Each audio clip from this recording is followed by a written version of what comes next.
Welcome to Creative World. In this video, we will solve Chapter 1 exercise problem number 45.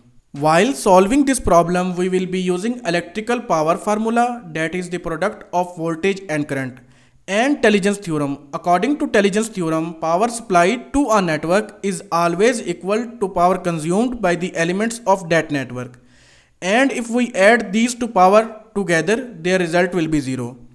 We also will be using passive sign convention theory. According to this theory, elements with negative power will be considered as power supplier and elements with positive power will be considered as power absorber. First read the scenario, calculate the power absorbed by each element in circuit, also verify Tellegens theorem.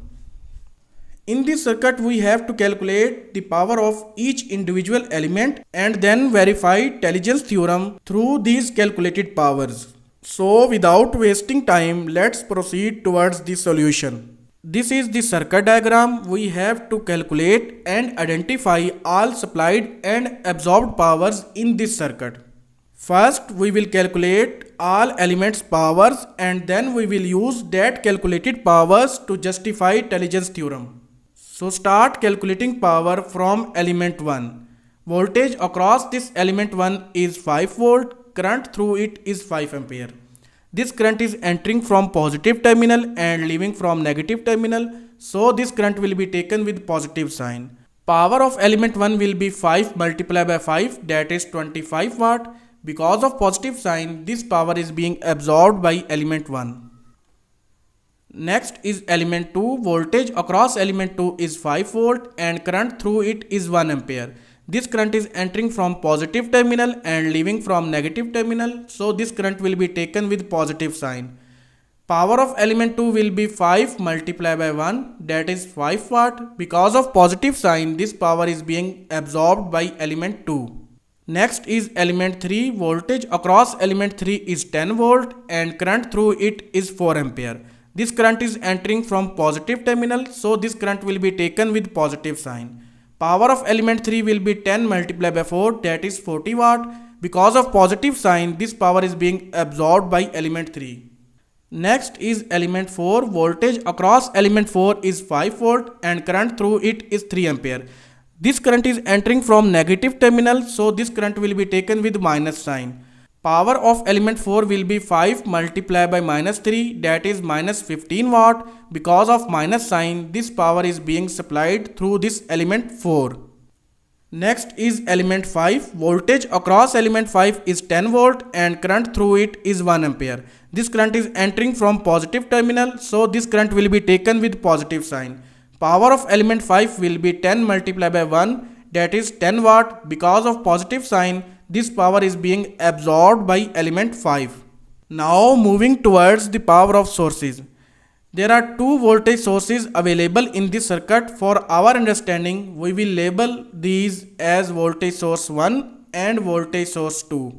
Start calculating power from voltage source 1. Voltage across this source is 40 volt and current through it is 5 ampere. This current is entering from negative terminal, so this current will be taken with minus sign. Power of voltage source 1 will be minus 200 watt. Because of minus sign, this voltage source 1 is supplying power to the network.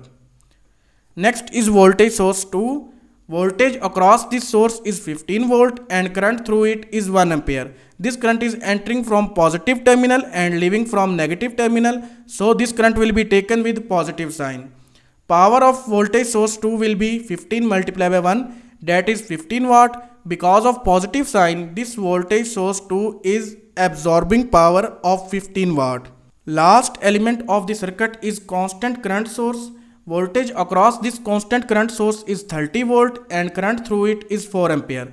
This current is entering from positive terminal and leaving from negative terminal, so this current will be taken with positive sign. Power of constant current source will be 30 multiplied by 4, that is 120 watt. Because of positive sign, this power is being absorbed by this current source. Now at this stage, we have calculated and identified all absorbed and supplied powers of this circuit. We can use these calculated powers to justify Tellegens theorem. We know the basic equation of Tellegens theorem is summation of all supplied powers plus summation of all consumed power is always equal to 0. Place all the supplied and consumed powers of this circuit in the equation. Add these powers together, which will become 0, and this 0 justifies the validation of Tellegens theorem, which states that if we add all supplied and consumed powers of a network, their result will be 0.